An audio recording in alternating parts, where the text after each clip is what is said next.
ఒక్కసారి ఇమాజిన్ చేసుకోండి. ఏదైనా గానీ ఒక సెల్ అనేది డిఫరెంట్ టైప్ ఆఫ్ సెల్స్‌లోకి ట్రాన్స్‌ఫార్మ్ అయితున్నాయి. అట్లాంటి సూపర్ పవర్ ఉంది ఆ సెల్‌కనంటే వాటినే స్టెమ్ సెల్స్ అని అంటారు. రీసెంట్‌గా మన ఇండియాలో ఏం జరుగుతా ఉంది అనంటే, అంటే చాలా ఏళ్ల నుంచే జరుగుతా ఉంది. ఇప్పుడు ఈ మధ్య కాలంలో ఇంకా ఎక్కువగా జరుగుతా ఉంది. ఎవరైనా గానీ ప్రెగ్నెన్సీ ఉండి వాళ్ళు డెలివరీ అయ్యే టైంలో కొన్ని కంపెనీస్ వాళ్ళను అప్రోచ్ అయితాయన్నమాట. మీ బేబీ యొక్క స్టెమ్ సెల్స్ ముఖ్యంగా కార్డ్ బ్లడ్ సెల్స్‌ని స్టోర్ చేస్తాము. ఇవి మీ బేబీ హెల్త్‌కి నెక్స్ట్ ఇంగా ఫ్యూచర్ జనరేషన్‌లో వాళ్ళ పిల్లలకు కూడా అది హెల్ప్ అవుతుంది అని చెప్తా ఉంటారనమాట. దీన్నే స్టెమ్ సెల్ బ్యాంకింగ్ అంటారు. ఈ వీడియోలో మనము స్టెమ్ సెల్ బ్యాంకింగ్ యొక్క యూజెస్ ఏంటి, ప్రోస్ ఏంటి, కాన్స్ ఏంటి, నిజంగా మనకు యూస్‌ఫుల్లా కాదా అనేది, అది చెయ్యొచ్చా చేయకూడదా అనేది ఈ వీడియోలో నేను పూర్తిగా డిస్కస్ చేస్తాను. ఈ వీడియోని మీరు మిస్ కాకుండా చివరి వరకు చూడండి. మీకు తెలుసా మన హెల్త్ అనేది ఒక సెల్‌లోనే స్టోర్ అయి ఉంటుందన్నమాట. ఆ సెల్‌లోనే మన డిఎన్ఏ ఉంటుంది. ఏదైనా కానీ ఈ డిఎన్ఏలో కానీ ఈ సెల్యులార్ లెవెల్‌లో ఏవైనా కానీ కొన్ని మార్పులు రావటం వల్ల కొన్ని ఇర్రివర్సిబుల్ చేంజెస్ వచ్చేస్తాయి. ఆ ఇర్రివర్సిబుల్ చేంజెస్ రావటం వల్ల మన హెల్త్ అనేది చాలా దెబ్బతింటుంది. కొంతమందికి జెనెటిక్ రిలేటెడ్ ప్రాబ్లమ్స్ ఉంటాయి. కొంతమందిలో ఇంకా వేరే రిలేటెడ్ ప్రాబ్లమ్స్ కూడా వస్తూ ఉంటాయి అన్నమాట. వీటన్నిటిని ఆ సెల్ లెవెల్‌లో మనం చెక్ చేయాలా, సెల్ లెవెల్‌లో రిపేర్ చేయాలంటే మాత్రం వాటికి ఒకటి పరిష్కారం స్టెమ్ సెల్స్. ఈ స్టెమ్ సెల్స్ అనేటివి ఏ రకాలు ఉంటాయంటే embryonic stem cells, adult stem cells or somatic stem cells, లేదంటే ఇండ్యూస్డ్ ప్లూరిపోటెంట్ స్టెమ్ సెల్స్. ఇక నాలుగవది మన ఇండియాలో కానీ ఎక్కడైనా కానీ ఫాలో అవుతున్నది umbilical cord blood stem cells. ఈ అంబిలికల్ కార్డ్ బ్లడ్ స్టెమ్ సెల్స్ని చాలా వరకు ఫాలో అవుతూ ఉంటారు అన్నమాట. సో ఈ టైప్స్ ఆఫ్ సెల్స్లో ఏది మోస్ట్ పవర్ఫుల్ అని అంటే ఎంబ్రియోనిక్ స్టెమ్ సెల్స్.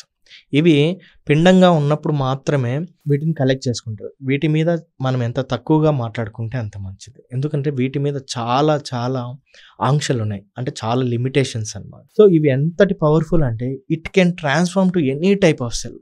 ఇప్పుడు మన బాడీలో ఏ ఆర్గాన్ అయినా, లివర్ తీసుకున్నా, బ్రెయిన్ తీసుకున్నా, కిడ్నీ తీసుకున్నా, లేకపోతే హార్ట్ తీసుకున్నా, ప్యాంక్రియాస్, ఇట్లా ఎనీ టైప్ ఆఫ్ ఆర్గాన్ తీసుకున్నా కానీ దాని యూనిట్ ఆఫ్ ఫంక్షన్ ఏంటంటే ఒక సెల్ అనమాట.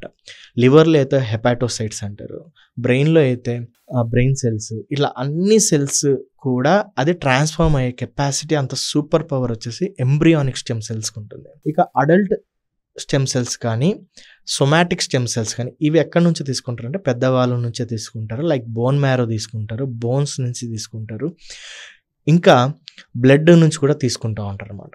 ఇవన్నీ కూడా వీటికి ఒక సర్టెన్ టైప్ ఆఫ్ లిమిటేషన్ ఉంటుంది. ఇవి ఎంబ్రియానిక్ స్టెమ్ సెల్స్ మాదిరిగా అన్ని సెల్స్గా రూపాంతరం అంటే ట్రాన్స్ఫార్మ్ కాలేవు. సో దీనికి లిమిటేషన్ ఉందన్నమాట.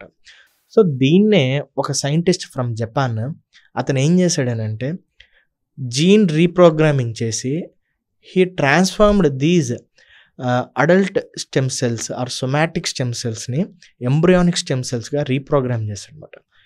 ఇలాంటి ఇప్పుడు ప్రస్తుతానికి దాని మీద చాలా రీసెర్చ్ జరుగుతూ ఉంది. ఇంకా నెక్స్ట్ వచ్చేసి మనము అన్ని చోట్ల ఫాలో అయ్యేది umbilical cord blood stem cells అనమాట. అంబిలికల్ కార్డ్ బ్లడ్ స్టెమ్ సెల్స్లో బేబీ పుట్టంగానే ఆ బొడ్డు తాడులు అనే బ్లడ్ని వీళ్ళు కలెక్ట్ చేసేసుకుంటారు. కలెక్ట్ చేసుకున్న తర్వాత దాన్ని స్టోర్ చేస్తారు. -196 డిగ్రీ సెంటీగ్రేడ్లో క్రయో ప్రిజర్వేషన్ చేస్తారు అన్నమాట. తర్వాత దాని స్టోరేజ్ వచ్చేసి -150 డిగ్రీ సెంటీగ్రేడ్లో స్టోర్ చేశారు. దీనికి షెల్ఫ్ లైఫ్ అంటే దీనికి ఇది ఒక 10 ఏళ్ళే ఉంటుంది, 15 ఏళ్ళే ఉంటుంది, తర్వాత ఈ స్టెమ్ సెల్స్ ఉపయోగం పడవు మనకు అనేకేం లేదు. ఈ స్టెమ్ సెల్స్ అనేటివి ఆల్మోస్ట్ ఒక 30 ఇయర్స్, 40, 50 ఇయర్స్ కూడా మనకు ఉపయోగపడతాయి అన్నమాట. సో ఎనీవేస్ ఈ umbilical cord blood stem cells వీటి ఉపయోగాలు ఏంటంటే మెయిన్లీ ఫోకస్ వచ్చేసి blood cancers, auto immune disorders మీద మాత్రమే ఇది పనిచేస్తుంది. ఉదాహరణకి ఎవరికైనా కానీ స్పైనల్ రోడ్ ట్రాఫిక్ యాక్సిడెంట్లో స్పైనల్ ఇంజురీ జరిగింది, అతనికి కాళ్ళు చేతులు పడిపోయాయి అనుకుందాం. అప్పుడు కాళ్ళు చేతులు మళ్ళీ తిరిగి రావాలి అని అంటే అతనికి మజిల్ దెబ్బతిని ఉంటుంది, నర్వ్స్ దెబ్బతిని ఉంటాయి, ఇంకా స్కిన్ దెబ్బతిని ఉంటుంది, చాలా టైప్ ఆఫ్ సెల్స్ అవసరం ఉంటుంది. వీళ్ళకి ఎలాంటి స్టెమ్ సెల్స్ కావాలంటే ఇప్పుడు మీకు అర్థమై ఉంటుంది. వీళ్ళకు ఇండ్యూస్డ్ ప్లూరిపోటెంట్ స్టెమ్ సెల్స్ కానీ ఎంబ్రియానిక్ స్టెమ్ సెల్స్ కానీ అవసరం ఉంటుంది. సో అడల్ట్స్లో ఒకవేళ పెద్దవాళ్ళకైతే అది ఎంత డోస్ అవసరం అనేది ఇప్పటికీ మనకు తెలియదు, ఇంకా రీసెర్చ్ జరుగుతూ ఉంది. సో ఇట్లా ఎవరికైనా కానీ పోయిన దాన్ని తీసుకురావడానికి, సో ఇలా ఎవరికైనా కానీ ఇలా చచ్చుబడిన ఇవాళ మళ్ళీ వాళ్ళని నార్మలైజ్ చేసే దానికే ఈ స్టెమ్ సెల్ థెరపీ ఉపయోగపడుతుంది. దీన్ని రీజనరేటివ్ మెడిసిన్ అని అంటారు. ఇంకా రీసెంట్గా ఇంకా ఏం రీసెర్చ్ జరుగుతూ ఉందనంటే హార్ట్ ఫెయిల్యూర్ ఉంటుంది అన్నమాట. కొంతమందికి 30%, 25% హార్ట్ ఉంటుంది అనమాట. అంటే ఐ మీన్ వాళ్ళకి హార్ట్ చాలా ఫెయిల్ అయిపోయి ఉంటుంది. దానివల్ల వాళ్ళకి ముఖం, కాలు, చేతులు, వాపులు అన్నీ పూర్తిగా వస్తూ ఉంటాయి. సో వీళ్ళల్లో ఈ హార్ట్ సెల్స్గా ట్రాన్స్ఫార్మ్ అయ్యే స్టెమ్ సెల్స్ని ఎక్కించాలని, అట్లనే డయాబెటీస్ టైప్ 1, టైప్ 2 ఇలాంటి వాళ్ళలో ఆ ఇన్సులిన్ ప్రొడ్యూస్ చేసే సెల్స్ని ఇవ్వాలని, ఇంకా అల్జీమర్స్లో ఈ బ్రెయిన్ సెల్స్ ఏవైతే దెబ్బతింటాయో అవి కూడా ట్రాన్స్ఫార్మ్ చేయాలని, ఇలాంటి చాలా రీసెర్చెస్ జరుగుతూ ఉన్నాయి. ఫ్యూచర్లో చాలా పొటెన్షియల్గా ఉండే అవకాశాలు చాలా ఎక్కువగా ఉంటుంది. ఇంకా వచ్చేసి ఇది నిజంగా మనకు ఎంత ఉపయోగపడుతుంది అని అంటే మాత్రము ఫస్ట్ మనము ప్రోస్ చూద్దాం. ఈ ప్రోస్లో ఏంటనంటే మనము ఏదైనా కానీ ఒక ట్రాన్స్ప్లాంటేషన్, ఇప్పుడు కిడ్నీ పేషెంట్స్ ఉంటారు, వాళ్ళు కిడ్నీ ట్రాన్స్ప్లాంట్ చేయించుకోవాలంటే డోనార్ వెతకాలి, వాళ్ళకి మ్యాచ్ జరగాల. అది మళ్ళీ ఆ బాడీలోకి కిడ్నీ పెట్టిన తర్వాత రిజెక్షన్ అంటారు, అంటే గ్రాఫ్ట్ రిజెక్షన్ అంటారు, అలాంటివి జరగకుండా చూసుకోవాలా. ఇమ్యూనోథెరపీ ఇట్లా చాలా ఉంటాయి అన్నమాట. ఇలాంటివి ఏమీ అవసరం ఉండదు స్టెమ్ సెల్ థెరపీలో. ఇఫ్ ఎట్ ఆల్ ఆ స్టెమ్ సెల్స్ అనేటివి మీ బేబీవో లేదంటే ఆ బేబీకే రేపు పొద్దున్న ఫ్యూచర్లో అవసరమైతే డోనార్ని వెతుక్కోవాల్సిన అవసరమే లేదనమాట. 100% మ్యాచ్ ఉంటుంది. సో ఎట్లాంటి ప్రాబ్లమ్స్ రావు. ఇంకా కాన్స్లోకి వస్తే హైలీ కాస్ట్ ఉంటుంది, యాన్యువల్ ఛార్జెస్ ఉంటాయి. కొంతమంది అంటే డ్యూరేషన్ బట్టి ఒకవేళ 10 years, 30 years, 40 years స్టోర్ చేసుకోవాలంటే దాన్ని బట్టి కాస్ట్ పెరిగిపోతూ ఉంటుంది అన్నమాట. ఇక ఫర్ సపోజ్ ఒక ఫ్యామిలీలో ఏదైనా జెనెటిక్ డిసీజే ఉందనుకుందాం, సింపుల్గా బట్టతలే అనుకుందాం. ఆ బట్టతల ఉండి నెక్స్ట్ జనరేషన్లో బట్టతలను క్లియర్ చేయాలంటే అదే స్టెమ్ సెల్స్ పనికి వస్తాయంటే పనికిరావు. ఎందుకంటే ఆల్రెడీ ఆ డిఎన్ఏలో బట్టతలకు సంబంధించిన జీన్స్ ఉన్నాయి. కాబట్టి మళ్ళీ బట్టతల వాళ్ళకి ఉన్న వాళ్ళకి అదే జీన్ పనికి వస్తుంది అంటే పనికిరాదు. సో అట్లా ఇక్కడ మెయిన్ డ్రాబ్యాక్ ఏంటి అని అంటే, ఒకవేళ మీ ఫ్యామిలీలోనే డిజీజెస్ ఉండి ఆ స్టెమ్ సెల్స్ మీకు పనికి వస్తాయంటే కానే కాదు, మీకు వేరే డోనార్ కావాలి. ఆ హెల్తీ డోనారు స్టెమ్ సెల్సే మీకు ఉపయోగపడతాయి అన్నమాట.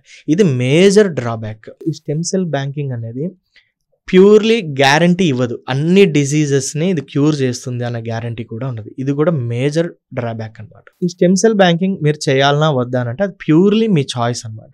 ఎందుకు మీ చాయిస్ అంటున్నంటే, ఒకవేళ మీ దగ్గర ఎక్కువ డబ్బులు ఉండి మీరు మెయింటైన్ చేయగలము అని అనుకుంటే యాన్యువల్ ఫీజు కానీ అన్నీ కూడా మీరు ఖచ్చితంగా అని పోతేనే మంచిది. ఒకవేళ మెయింటైన్ చేయలేము, ఒకవేళ అంత డబ్బులు లేవు అని అంటే తీసుకోకపోవటమే మంచిది. సో ఇది ఇంకా ఫ్యూచర్లో చాలా పెరగడానికి చాలా సమయం పడుతుంది. ఇప్పటికిప్పుడు జరుగుతుంది అన్న నమ్మకాలు అయితే లేవు. ఇప్పటికిప్పుడు ఈ స్టెమ్ సెల్స్తో ఏదో జరిగిపోతుంది అంటే మాత్రం మనం పప్పులో కాలేసినట్లే. ఎందుకనంటే ఇంకా ఈ ఎంబ్రియానిక్ స్టెమ్ సెల్స్ కానీ, ఈ ఇండ్యూస్డ్ ప్లూరిపోటెంట్ స్టెమ్ సెల్స్ మీద కానీ ఎక్కడ కానీ మన ఇండియాలో లీగల్గా ఎట్లాంటి పర్మిషన్స్ లేవు. ఓన్లీ ప్రెజెంట్ ఇప్పుడు మనకు somatic cells like bone marrow transplantation ఇట్లాంటి వాటి మీదనే మనకు ఎథికల్గా మనకు పర్మిషన్స్ ఉన్నాయన్నమాట. ఇంకొక మేజర్ డ్రాబ్యాక్ ఏంటంటే, ఒకవేళ ఫారినర్స్ వాళ్ళ రేస్ వేరు, వాళ్ళ ఎథనిసిటీ వేరు, వాళ్ళ స్టెమ్ సెల్స్ మనకు ఉపయోగపడతాయని అంటే మాత్రం అది కూడా ఒక ప్రశ్ననే. ఎందుకు అని అంటే వాళ్ళ రేస్కి మన రేస్కి చాలా వ్యత్యాసం ఉంది. ఏదైనా వచ్చినా కానీ చాలా చేంజెస్ వచ్చేస్తాయి. ఇంకొక క్వశ్చన్ ఏంటంటే, నా ఫ్రెండ్ అడిగాడు, అరే ఇట్లా ట్రాన్స్ప్లాంటేషన్ లేకుంటే స్టెమ్ సెల్ థెరపీ చేసుకోవడం వలన వేరే వాళ్ళ డిఎన్ఏ నాలో వస్తుందా, ఒకవేళ అదర్ పర్సన్స్ స్టెమ్ సెల్స్ నేను యూజ్ చేసుకుంటా అంటే, మీ డిఎన్ఏ అనేది మీతోనే ఉంటుంది. అట్ ద సేమ్ టైం మీరు ఏదైతే ఇంజెక్ట్ చేసుకుంటున్నారో, ఇన్ఫ్యూజ్ చేసుకుంటున్నారో స్టెమ్ సెల్స్, ఆ స్టెమ్ సెల్స్ డిఎన్ఏ కూడా మీలో ఉంటుంది. అది కూడా చాలా చిన్న లో క్వాంటిటీలో ఉంటుంది. సో బోత్ డిఎన్ఏస్ మీ బ్లడ్లో ఉంటాయి అన్నమాట. సో ఈ వీడియో మీకు నచ్చినట్లయితే లైక్ చేయండి, సబ్స్క్రైబ్ చేయండి, షేర్ చేయండి. Thank you very much for watching this video. Next time మరొక వీడియోతో కలుద్దాం.